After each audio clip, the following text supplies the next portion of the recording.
Tudo bem? Então, esse é mais um podcast. No podcast anterior, a gente falou sobre cinema. A gente estava na presença do Sol. Hoje a gente está com o Rodrigo. A gente também vai bater um papo aqui. A gente trouxe essas figuras aqui para falar sobre cinema, sobre filmes. Puxou da rua ali, eu tava andando na rua. Tipo o Huawei, né? A gente encontrou o cara ali na rua e falou assim, vem. Foda-se, eu vou.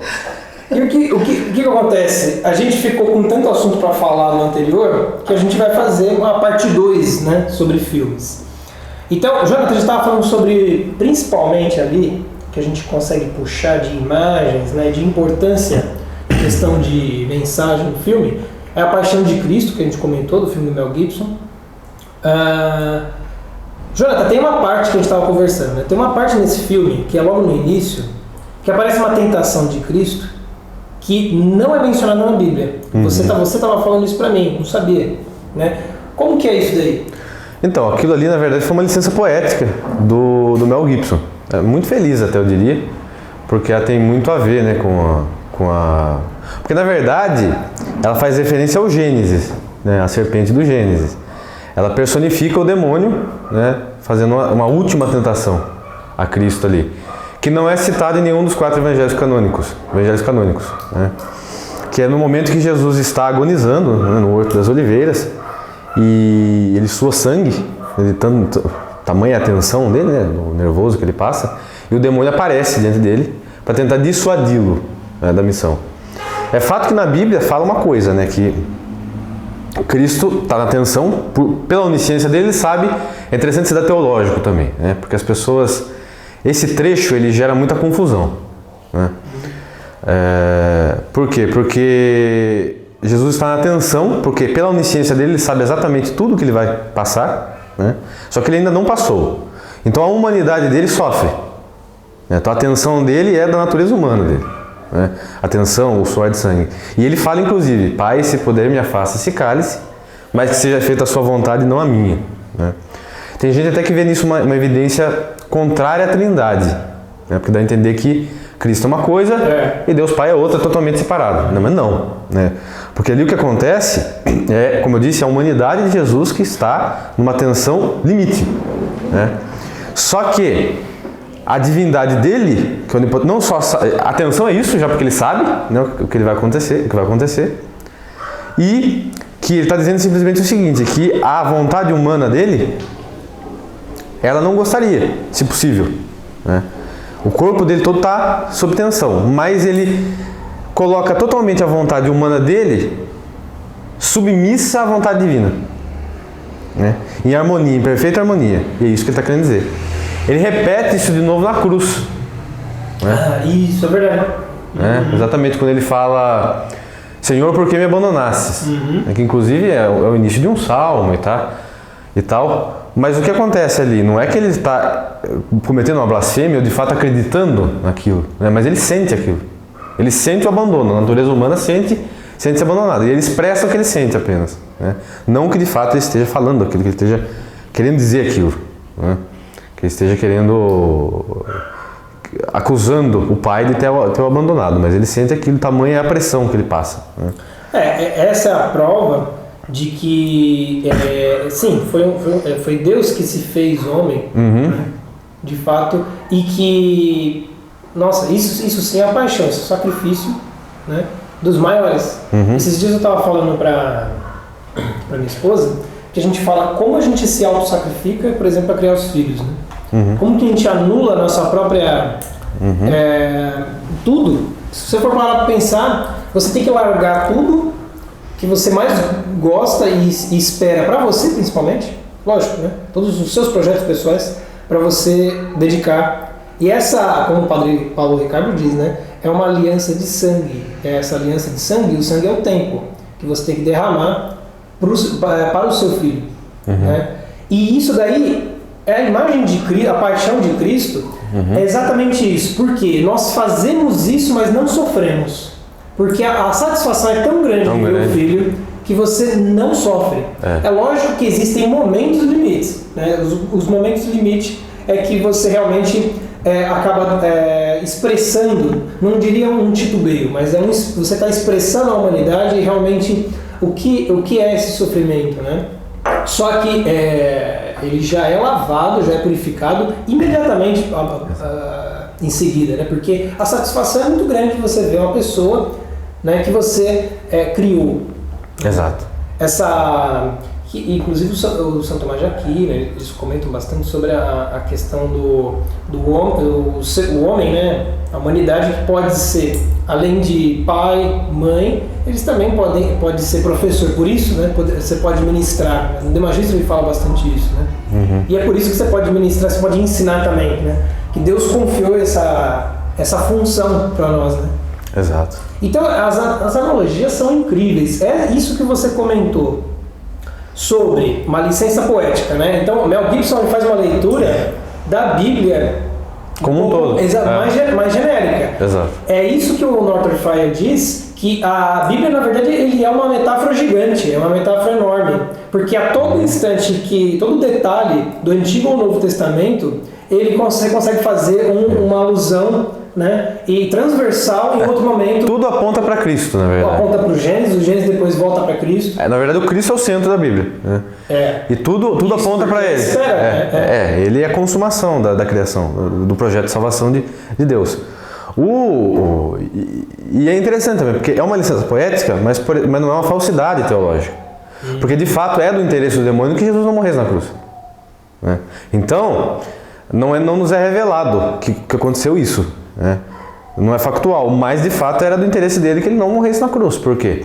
Porque o sacrifício de Cristo na cruz é o que redime a humanidade. Né? Então, o sacrifício dele que abre o céu.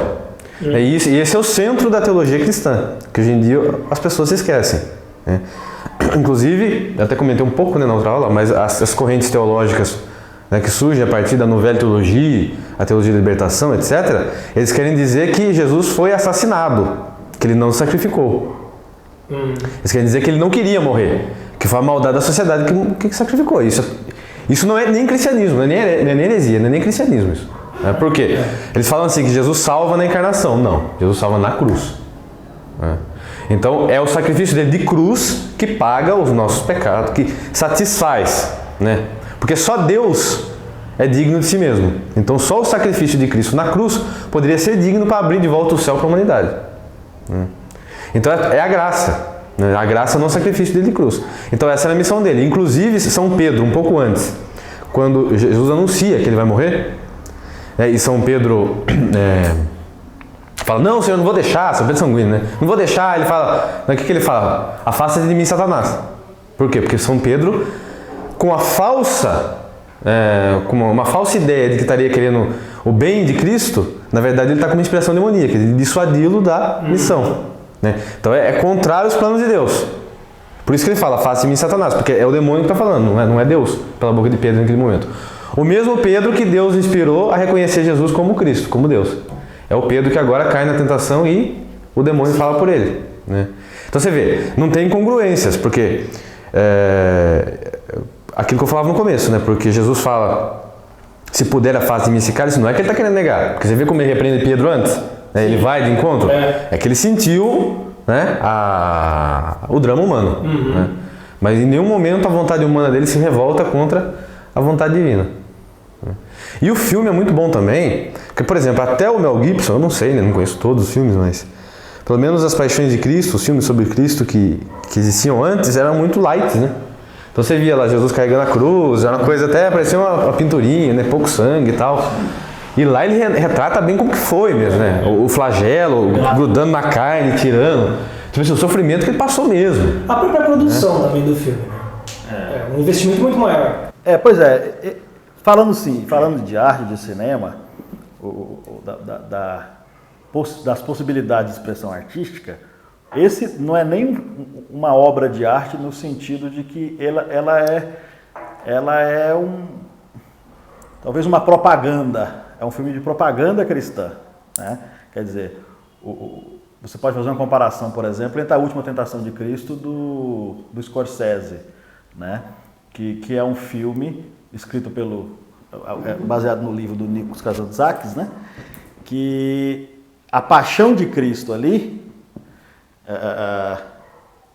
ela é muito mais um símbolo, o filme enquanto obra é muito mais um símbolo da via da alma, né? O caminho da alma humana para a redenção, do que uma preocupação com o evento histórico, né? Com os fatos históricos. Então, quando o Scorsese lança o filme, as críticas que ele recebe são dos cristãos, porque isso não é histórico. Mas é uma diferença, por exemplo, que você pode perceber em outro filme, quem estiver assistindo e quiser aprofundar nessa diferença entre uma obra cinematográfica que está preocupada com a história, de mostrar como foi o sacrifício de Jesus. E nesse ponto o Mel Gibson leva isso às últimas consequências. Ele quer que você sinta, saia. Teve gente no cinema que saiu, foi embora no meio do filme, né? Alguém fez uma conta de que o filme tem 126 minutos e 100 minutos do filme é o gráfico do sofrimento, é o excesso do sofrimento, quer dizer, passa mal. É um filme de propaganda cristã, um filme de evangelismo, né, você pode se dizer, para mostrar como foi o sofrimento de Cristo, literalmente, graficamente, é um Tarantino quase ali, mostrando o sangue espirrando para todo lado. Só que sem o exagero do Tarantino, né? Porque apesar de ser forte, não é exagerado. Não tem aquele sangue espirra para todo. Não, é do jeito que é. Se você batesse numa pessoa, ia ser daquele jeito. E não é patético. Não. O problema do exagero é você cair no patético. Né? Você fala assim, nossa, tá bom, né? Lá não. Não tem. Mas para algumas pessoas, as críticas principais da paixão de Cristo né, para essa geração que assistiu, é exagerado. Então algumas pessoas foram para criticar, e quem criticou o filme normalmente foram pessoas, se você vai lá no site de crítica de cinema e tal, quem critica o filme são pessoas que não são cristãs.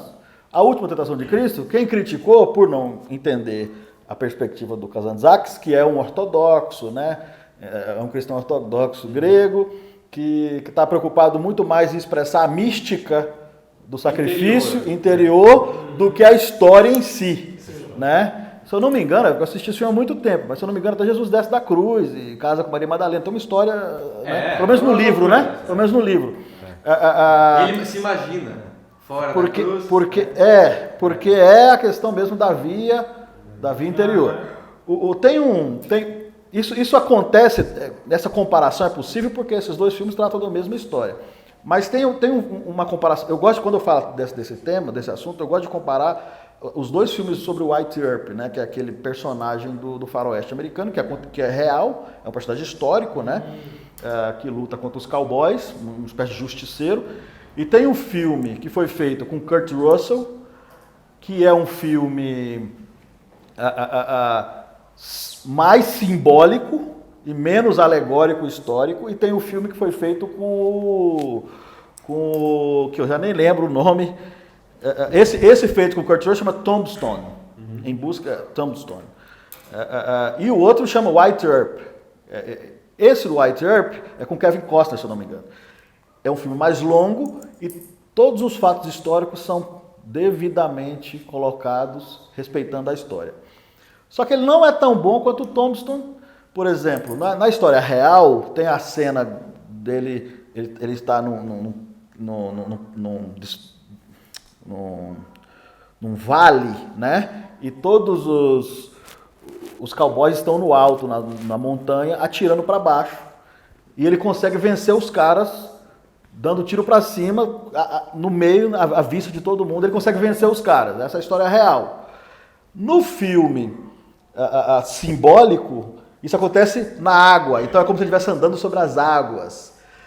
Quando ele vai para cima dos chefões lá dos cowboys, ele vai como os cavaleiros do Apocalipse, então ele faz uma mensagem meio cristã, avisa que a morte está chegando, os cavaleiros estão chegando, eu estou chegando e a morte está vindo comigo. E eles saem, os 4 caras nos cavalos, e você tem a sensação de que você está vendo os quatro cavaleiros do Apocalipse. Quer dizer, as referências simbólicas o tempo todo, e a obra fica mais profunda, né? dá um subsídio para ela, né? Uma outra licença poética que ele tira, que é muito feliz também, é no final, quando Cristo morre e que ele mostra o demônio gritando de ódio. Aquilo também não é narrado pela Bíblia, mas é uma verdade teológica. Aliás, é uma verdade factual, isso aconteceu, ou seja, não é narrado na Bíblia, mas de fato o demônio deve ter agonizado. Por quê? Porque ele perdeu. Né? Exato. Então ele mostra isso que você falou, como uma falando assim, de uma obra de arte que adapta uma narrativa, é uma licença poética, mas não é algo teologicamente incorreto, porque de fato é a agonia do demônio ter perdido. John Milton fala que é o seguinte, que existe uma... No momento em que acontece a transgressão também do anjo e a abertura do inferno, né, do orco, o que vai acontecer também é que Cristo já chega para... Isso daí é uma imagem, não necessariamente eu penso como uma... Eu acho que poeticamente é uma imagem do filho que fala com o pai, mas porque na obra precisa acontecer isso, para você entender o que está rolando. Ou seja, você poderia compreender como a humanidade de Deus, né, está se comunicando com a santidade, digamos assim, com a divindade. Mas aí o que ele vai falar? Que teve uma pena, né, para Lúcifer, que de ano em ano ele se transformaria em serpente. Eu não sei se isso daí tem alguma coisa disso na Bíblia? Alguma referência disso? Porque ele vai se rastejar e comer poeira, né? Assim como a serpente. Não tem. Ele agora, aquele que era um anjo sublime, agora está condenado a passar passar a eternidade em uma condição inferior. Ele perde logo parece que na iniciativa de Cristo ele perde. Isso foi a imagem de John Milton. Se a gente ele caiu aí... Não, ele caiu muito antes, né, na verdade. Isso, ele cai muito antes, mas parece que... O motivo da queda, isso é um mistério. Então... Não, eu digo assim, lógico, a gente não pode falar de temporalidade na história sagrada. Sim, na história angélica. Só que... É claro que o que eu entendo é que assim, Cristo já tinha, ou Deus, né? Deus já tinha essa questão de que ele iria corrigir se transformando em homem, vindo como homem. Isso é uma especulação teológica. Nisso o diabo perde. É nesse momento. É nesse que eles têm inveja, né? Só que assim, isso é uma das especulações teológicas do que levou ele a se revoltar contra Deus. Né? A gente sabe que Deus cria os anjos, ele ainda não admite os anjos na sua presença e ele passa um teste para os anjos. A gente não sabe qual foi esse teste. E nesse teste, Lúcifer e os anjos caídos, eles se revoltam contra Deus. A gente não sabe o que é. Alguns dizem que é isso, outros dizem que é a própria figura da Virgem Maria, né? Que ele ia colocar acima dos anjos um ser humano, né? Que em natureza inferior a ele. Enfim, existem muitas especulações teológicas, mas é um mistério ainda. Né? Não foi conveniente ainda a onisciência divina nos revelar esse mistério. Né? Fica no campo da especulação teológica, não há dogma em relação a isso. Esses filmes, assim, por exemplo, esse filme do Mel Gibson, uma parte que me toca muito e eu percebo que você consegue extrair isso como obra artística mesmo, né? De tocar, aquilo que o Rodrigo estava falando, ele vai tocar você, ele vai tocar sua alma por ressonância. Então você não é Cristo, você não refaz todas as coisas. Né? Sim, é ele que refaz. Ele fala assim, eu faço nova todas as coisas, mais ou menos isso que ele fala, para a mãe dele, né? Quando ele está ali tentando resistir o peso da cruz, todo ferido. Pô, isso daí é uma ressonância e é uma inspiração tremenda para nós. Né? E todo filme que tem um herói carrega o herói ele tem esse auto-sacrifício, ele está no último, mas ele renova, ele consegue encontrar o caminho da renovação para poder ganhar, né? Para poder chegar no fim concreto. Isso daí sempre faz uma ressonância interessante e com a nossa vida também, né? É aquela coisa que eu vi, voltando à história do pai, né? da família, né? Quando a paternidade, você acha que você não tem tempo para nada quando você não é pai. Depois você percebe que você consegue fazer o dobro de coisas. Com o mesmo tempo. Mesmo com o mesmo tempo. Né? Isso daí também é uma outra ressonância. Então você consegue fazer novo, né? De alguma certa forma, essa graça que a gente recebe. Né?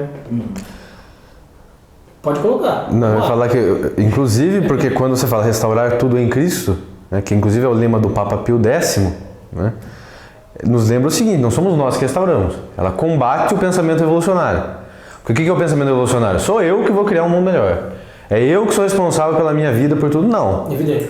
Na verdade, é Cristo que é responsável por tudo. Você consegue participar e colaborar com o processo de restauração na medida que você se configura a Ele. Ele se remete a Ele. Exato. Eu consigo, se a gente analisar, né, o Rodrigo também, aí você pode até traçar exemplos para nós aqui, se vier na sua cabeça. Eu acho que a grande divisão de autossacrifício, de missão, cumprimento, hoje em dia se divide no cinema entre um polo que é mais materialista, que leva para esse quesito da revolução, ou seja, o cara ele se autossacrifica, só que ele se autossacrifica, mas na verdade é para a causa. Agora tem outros que já conseguem elevar muito espiritualmente essa história. Essa temática. Essa temática, né? Eu não sei se você conseguiria até, vocês dois, né, trazer aqui alguns exemplos. Não, eu só queria fazer um comentário ainda sobre o filme, que é algo que também o filme deixa claro. A ressurreição carnal de Cristo no final. Então a ressurreição de Cristo é um fato histórico e ele ressuscitou de corpo. Ele deixa bem claro, até mostrando o buraco do prego na mão. Que é uma outra, do mesmo jeito que essa corrente teológica fala nega a salvação sacrificial de Cristo, ela também nega a ressurreição carnal de Cristo. Eles falam que o que ressuscitou foi a causa. Né? Então um grupo político, né? Não é um grupo teológico, quer transformar a igreja em política, que é o plano, né, dos comunistas, da KGB, enfim. E ele deixa bem claro isso, ele resgata isso, não, é um fato histórico, né? É literal a ressurreição, e a igreja e os apóstolos saem em missão testemunhando este fato, o fato da ressurreição. Normalmente, para responder a sua pergunta, normalmente os bons filmes, os clássicos principalmente, eles tratam dessa superação dentro da própria arte. Por exemplo, Festa de Babette, ou Festa de Babette é um bom exemplo. Quer dizer, tudo aquilo que acontece, o processo de redenção da personagem é o processo de fazer o que ela sabia fazer como cozinheira, mas enquanto artista com uma forma mais alta de realização artística. No final do filme, inclusive, tem aquela frase que eu acho genial, que ela fala: no coração de cada artista tem uma prece, mais ou menos isso, né? Parafraseando, existe uma prece no coração de cada artista que reza, né? Deus me deu a oportunidade de fazer a minha obra-prima, né? Então, normalmente isso acontece dentro da arte, porque seria uma metalinguagem do cinema, né? Tratando disso. Mas sim, acho que enquanto os personagens, eu não assisti ainda, mas eu sou muito fã do livro Duna. Essa realização do personagem, esse transcender, essa transcendência do personagem acontece. Duna é um filme que aponta para essa grandeza da transcendência humana, né? Faz isso muito bem. Isso é bom saber. Eu não conheço a obra, né? É genial. O livro é do caralho, né? O livro é muito bom. Agora, que foi feito quando, Rodrigo? Foi na década de 80? Eu acho que foi 80, não lembro a data. É mais recente, digamos assim. Mas ele é daquela geração lá, Asimov, Philip Dick, a geração do ficção científica. É um pouco depois do George Lucas, né? George Lucas ainda faz anos 70, né? Eu acho que são contemporâneos, inclusive. Devem ser. O filme é dos anos 80. Eu acho que o livro deve ser dos anos 70. Ah, tá. Então. Mas, quer dizer... Bem, O Senhor dos Anéis é um bom exemplo também de superação. Não sei se você respondeu a sua pergunta. Claro. Sabe uma coisa que eu gosto de colocar como comparativo? Isso daí eu falei no podcast anterior. Quando a gente pega os heróis, né? A gente pega, por exemplo, a Marvel e o Star Wars, né? Você tem tipos de heróis de todas as formas aí. Só que é incrível. Por que eu reforço isso? Porque ontem eu assisti os Eternos, né? A minha esposa gosta muito da Marvel, né? E aí eu assisti os Eternos. Cara, é assim... O filme, ele quer explicar a causa, ele coloca um elemento tecnológico. Então, assim, é o imaginário imanentista. Ele é imanente sempre. Até as próprias discussões de fundo, as discussões mais profundas ali dentro, são discussões imanentes e são discussões contemporâneas. Por exemplo, lá o Capitão América contra o Homem de Ferro é o Estado contra o indivíduo. Isso. Não é ou vice-versa. Então, os temas de pano de fundo que orientam a trama são imanentes, quer dizer, nada contra, porque isso Faz parte da nossa realidade, mas é limitado, né?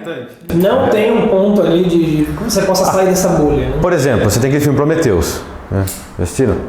Que fala lá da origem da vida como vindo dos ETs, né? De alienígenas. Aí você para e fala assim, porra, mas e os ETs vieram da onde? Né?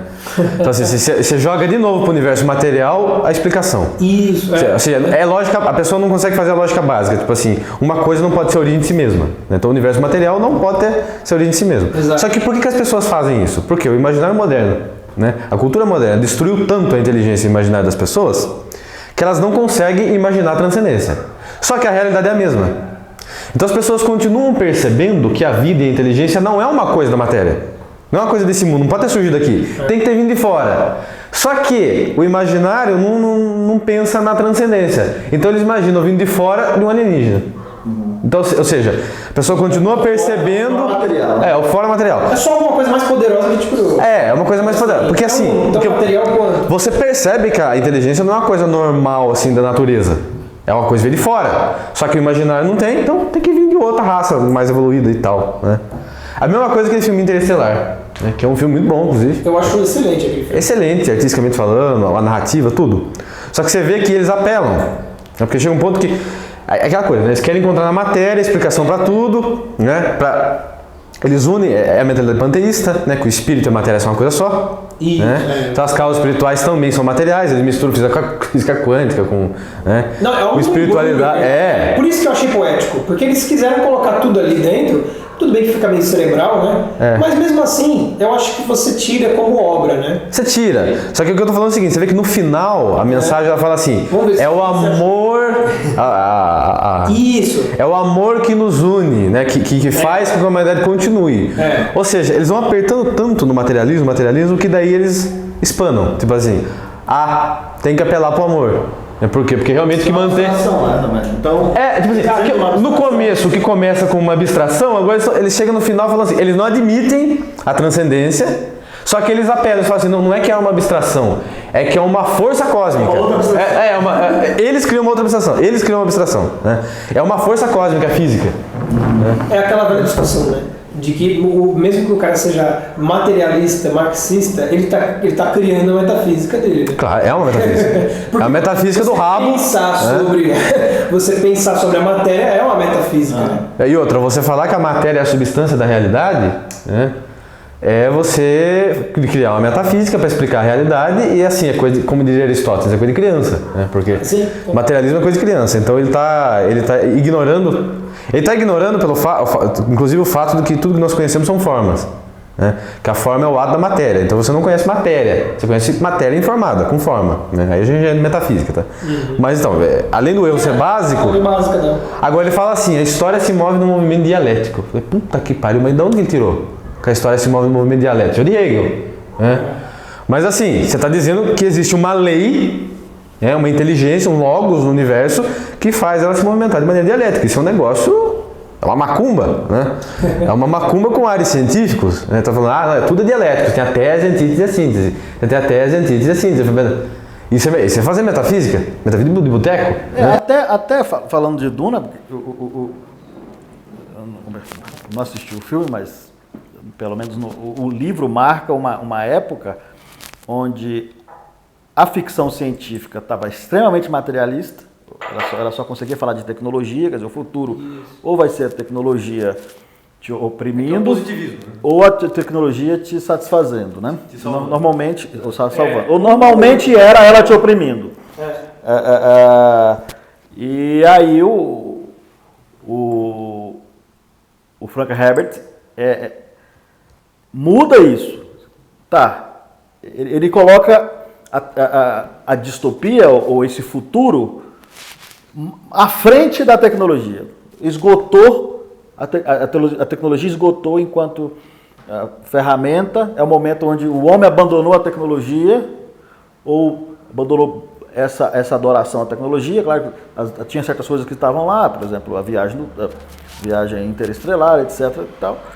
Mas a redenção daquela sociedade se dava por uma casta sacerdotal, uma casta de guerreiros E nessa junção dessas duas castas, você tinha então o Salvador, o Messias. Então é um homem que consegue coerir, né, na sua personalidade, na sua vida. E claro, lá, no final das contas, é a questão do sofrimento, né? Quer dizer, o rito de passagem dele é colocar a mão numa caixa e sentir o mais extremo da dor, no momento em que ele transcende pelo sofrimento. E que tem a ver com a paixão, né, de Cristo. Mas você vê que essa mentalidade materialista, ela se esgota inclusive nas obras de ficção científica. Asimov, Philip Dick principalmente, ela se esgota com Frank Herbert, né? Os caras já percebem, porra, isso aqui tem um limite. Vai chegar um ponto que isso aqui não vai, né? A gente precisa, o que vem depois? E o que vem depois é aquilo que o Chesterton fala, né? É o que há de mais antigo, né? É isso mesmo. A pessoa busca para descobrir que quem estava certo era o avô dele, né? A resposta mais óbvia. É a história do Chesterton, na ortodoxia tem a imagem do náufrago que que sai da Inglaterra, o navio afunda, ele se salva, chega numa terra que é o que há de mais exótico, que é a terra desconhecida. Mais exótico, é a sensação do mais exótico, e aí eles exploram um pouco e eles descobrem que está na Inglaterra. Então é a sensação do mais exótico ao mais familiar. Então, qual que é essa sensação? A sensação de redescobrir isso é a sensação de que você está na coisa mais estranha, no mais exótico, no mais diferente, mas reencontrando aquilo que há de mais antigo e conhecido e sabido e ensinado. Isso daí é o típico da obra de arte, né? A obra de arte é recorrência. O Northrop Frye diz isso. Porque ela precisa inovar, o artista precisa ser autêntico. Na forma. Mas o tempo todo, ele vai ser muito mais elegante se ele repetir os grandes clássicos, essas grandes padrões, os 4 Cavaleiros do Apocalipse, Claro. o Sacrifício. Porque o padrão vem da realidade. Exato, isso. Vem do ser. Isso, e são padrões universais. Sim, que já foram medidas, né, pílulas que foram jogadas nessas obras. E você está citando o Frye. O Frye justamente diz que tudo isso está na Bíblia, na mensagem cristã. Quer dizer, o filme Todos os gêneros literários estão na Bíblia. Então, todos esses temas já estão dados e estão todos lá. Né? Só para esclarecer, né, o que o Diogo falou, não é que assim, o universal é porque está consagrado, né, porque as pessoas têm uma interpretação cultural das coisas. Não, porque o universal ele remete à realidade. Ele está consagrado justamente porque... É natural. Exatamente. Qualquer um verifica. Decorre da natureza. Decorre da natureza. Perfeito. Ele decorre da realidade. Ele é uma expressão autêntica da realidade. Enquanto as outras ideias decorrem da cabeça do artista. Seja do artista, seja do filósofo. Né? Então tudo isso. Então você pegar, por exemplo, na filosofia assim também, né? A metafísica atomista é a metafísica da realidade. É o sujeito olhando para a realidade e escrevendo. Né? Agora, se você pegar o marxismo, o hegelianismo, o Heidegger, não estão olhando a realidade, é a cabeça deles. Ele falando sobre o que ele pensa. A ideia que ele tem de realidade, altamente lógico, altamente complexo, mas cadê a realidade no que ele está falando? Você está falando uma brincadeira, né? Tem uma outra lampejo de realidade? Tem, né? Só que no todo é uma fantasia, é uma ficção. E quantos filmes são assim, né? Exato. São uma ficção e você tem que fazer essa suspensão para falar, vou me divertir. Só que é o seguinte, eu tô vendo que, né, que o negócio ele tá fechado, né? No que o Niemeyer imita a realidade, por exemplo, a arquitetura dele? É um negócio completamente artificial, é uma imposição dele na natureza. Ao contrário de você pegar as formas clássicas, que é tudo proporcional, é tudo imitando as formas da natureza, em certo sentido, é tudo harmônico. Mas uma boa obra, e o cinema pode mostrar isso, né, muito bem, até melhor que as outras, eu aventuraria dizer, é que toda essa licença poética, todas essas inferências, toda essa ficção, essa criação individual, ela sempre pode, no última instância, deve remeter ao natural, né? ao mais alto, ao melhor dentro dessa ordem do ser, dessa realidade que o Jonathan está colocando. É por isso que é aquela coisa, né? É possível fazer Eu isso. quero ir no cinema não para ser representado, eu quero ver alguém melhor que eu, né? Sim. Eu quero ter exatamente a função da obra de arte, principalmente da obra de arte narrativa, como o romance, a poesia, o cinema que se enquadra nisso, é exatamente isso, trazer modelos de conduta, né, para a pessoa. Por quê? Porque na sua vida você tem um feixe de experiência limitados, né? E nesse ponto eu valorizo mais, eu me impressiono mais, por isso que eu citei A Última Tentação de Cristo do Scorsese, e eu mostro a minha preferência, né? E o Tombstone ao invés do White Earp, com essa capacidade do artista de fazer todo esse caminho, sem ser ortodoxo, historicamente, sem ser um contador ou um historiador, né? Sendo um artista. A intenção do Mel Gibson é muito clara. Ele quer que você entre na sala de cinema e saia dali com a consciência clara de que um homem, em dado momento da história, foi destruído fisicamente por você. Então ele quer que você tenha um lampejo dessa experiência, você sofra e a sala de cinema toma o seu corpo, né? Pela imagem, pelo som, pelo ambiente, ela te toma, te coloca ali dentro e ela te oprime, ela te quebra. Por isso que as pessoas passavam mal, saíam do cinema, ficavam putas. Quem não era cristão ficou... A maioria das críticas, né, foi desses caras. Eu acho que é uma de você reconhecer. Mas a capacidade... Eu acho que o verdadeiro artista é o cara que é capaz de fazer todo o trajeto da inferência, da figura de linguagem, da arte, do artístico, do ficcional, do lúdico, e te levar até a mesma construção imaginária, né? Colocar isso dentro da sua imaginação, com ou sem esse sofrimento, essa paixão, com ou sem a precisão histórica, a não ser que seja de fato um filme histórico, né? E mesmo no filme histórico... Ele pode ter essas licenças. Um outro filme, que inclusive um desenho, uma animação que faz isso, e que é esquecido praticamente no mundo todo, é o Príncipe do Egito, que é um filme sobre Moisés, né? E ele faz exatamente isso, ele cria até uma relação fictícia lá entre ele e o irmão dele, mas ele passa exatamente isso. O que Moisés teria passado? Qual é o nível de sacrifício que ele tem que ter com Deus, né? Em relação à vida dele, para ele oferecer a vida dele a Deus e para ele aceitar o projeto de Deus, que é maior do que os planos humanos. Né? E encaixar a nossa história humana dentro do projeto de Deus. Né? E faz isso com uma beleza artística muito grande. Né? Então ele atinge isso também. É isso aí. Bom, na verdade, daria pra gente fazer o quê? A terceira parte dos filmes, né? A gente poderia fazer mais um podcast só de filme. Mas enfim, dá pra falar muito sobre esses assuntos. É um assunto muito grande. É muito legal. É só mesmo para estimular o pessoal. Beleza, agradeço aqui a participação de vocês, do Rodrigo hoje aqui, que a gente pegou na rua, o homem pescado, que entende muito sobre cinema, então, pô, tá no lugar certo aqui, tá no momento e hora certa. Valeu, muito obrigado, a gente se vê no próximo podcast. Valeu. Valeu. Obrigado pelo convite.